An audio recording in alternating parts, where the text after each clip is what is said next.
With the entry of the North Vietnamese Army into Saigon on April 30th, 1975, they raised the flag over the presidential palace and proclaimed the name of Saigon was changed to Ho Chi Minh City. It appeared that that was the end of the Vietnam War, the end of the clash in Indochina that had started in 1954 and now had come to a terrible, tragic, from our point of view, halt. But in fact, it was not.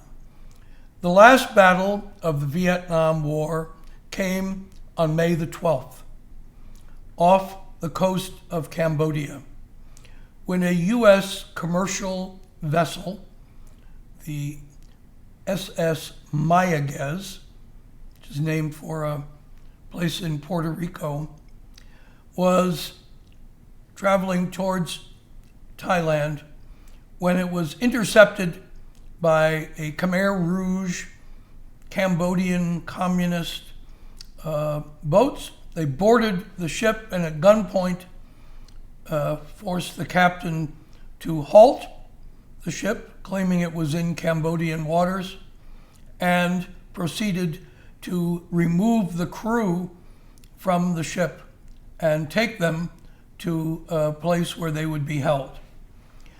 This set off, of course, a crisis mechanism at the National Security Council. This was in our area, and my area of responsibility, had all of the background. The decision was quickly taken by President Ford with advice from Secretary of State Henry Kissinger and from National Security Advisor Brent Scowcroft. We had to act quickly. We had to show force. After the tragic denouement of the Vietnam War, this would be a message to the world that America was still going to be playing a very strong role and that this type of action could not be allowed to stand.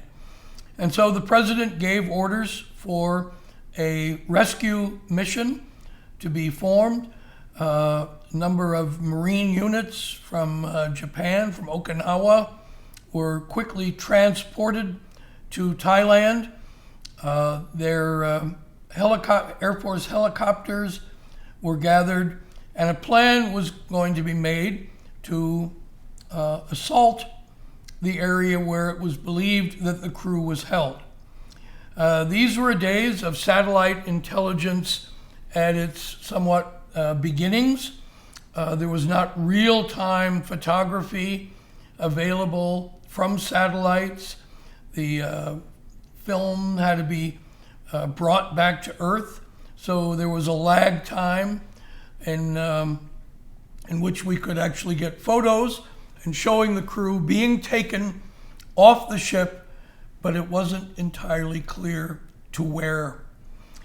The best assessment made by the intelligence community was that the crew had been taken to a nearby island called Tang Island, or in Cambodian, Koh Tang.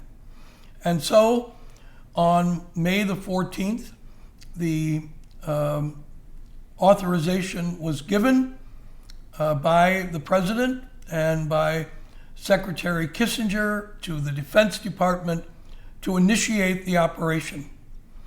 And so U.S. Air Force large Black Hawk helicopters filled with Marines took off from helicopter carriers in the Gulf of Thailand and flew at low level into the beaches of Tang Island early in the morning.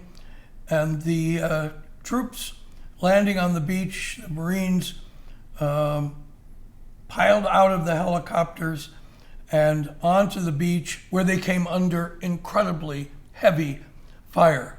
The island was fortified with a large Khmer Rouge force, heavily armed, and the firepower that they had could match, if not exceed, that which was available to the Marines and our aircraft.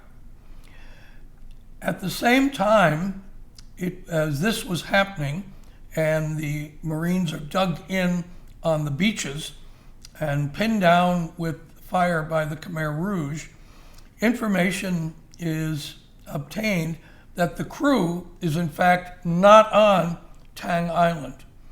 The crew is being held on the land. And there had been U.S. Air Force planes bombing the airfields at Kampong Som, which was the nearest Cambodian airfield, in order to prevent Khmer Rouge aircraft from coming out and supporting the Khmer Rouge on Tang Island.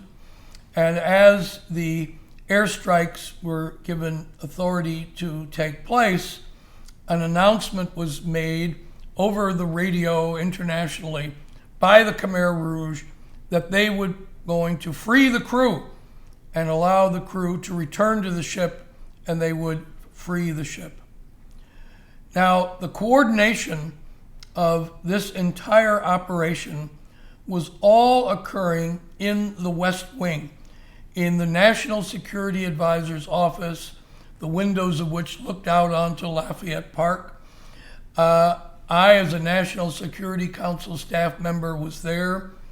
Don Rumsfeld, who was the then Chief of Staff to President Ford, was in the room. Scowcroft, Kissinger, one or two other senior National Security Council staff.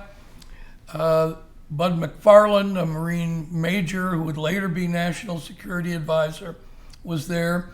And at the same time, President Ford was hosting a state dinner in the White House, in the main part of the White House, for the Belgium Prime Minister who was there. And so Kissinger was in his, and Scowcroft were in their black tie tuxedos, and they were running back and forth from the dinner into the operation. And we're standing there in Kissinger's office, and he's giving orders that are being relayed by telephone to the Pentagon. Yes, go ahead, have the planes bomb Cambodia. So I get the information which is coming from the White House Situation Room. So I'm the first one who has this information that the Khmer Rouge have said they're going to allow the crew to be freed. So I run into the room, give it to my boss, who takes it right up to Kissinger, and who reads it, but it's not doing anything. I'm standing next to Brent Scowcroft, the Deputy National Security Advisor, and I said to him, Brent, they're letting the crew go. They're letting the crew go. And, meaning we don't have to do this anymore. And he said to me quietly, Henry Kissinger has a point he wants to make to the rest of the world, that they see how forcefully we will react when our rights and interests are attacked on the high seas or anywhere else. So this battle is going on. Now it's evening, 8, 9 o'clock in the evening in Washington when it started. So it's 9, 10 o'clock in the morning in Southeast Asia and on Tang Island. My wife had come to pick me up, and sitting out there in the parking lot, finally the police officers felt sorry for her, let her come inside, and she was sleeping on the couch down by the guard station.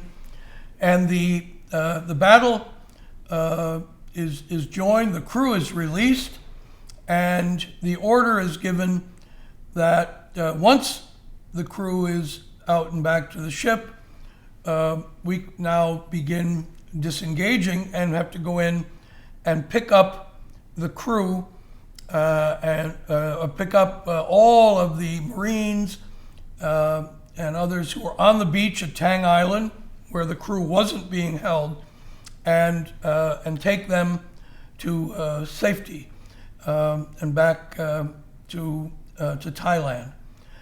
That night, there was a famous picture of President Ford and Kissinger and Scowcroft and McFarlane, all sitting in the Oval Office, three of them in their black tie, and in fact with smiles on their faces that the operation had worked, the show of force had worked, and we had freed and liberated the crew and liberated the ship, and American interests had been protected. It was an amazing experience to be inside the White House, to know outside all the TV cameras would be showing the White House, to be the insider on this, to be in the room as these kind of decisions were made. But that wasn't the end of the Mayaguez story. There's another part of it that occurs in 1996, 21 years later, when as the American ambassador to Cambodia, I go out to Tang Island. That's an interesting story that I'll tell in another segment.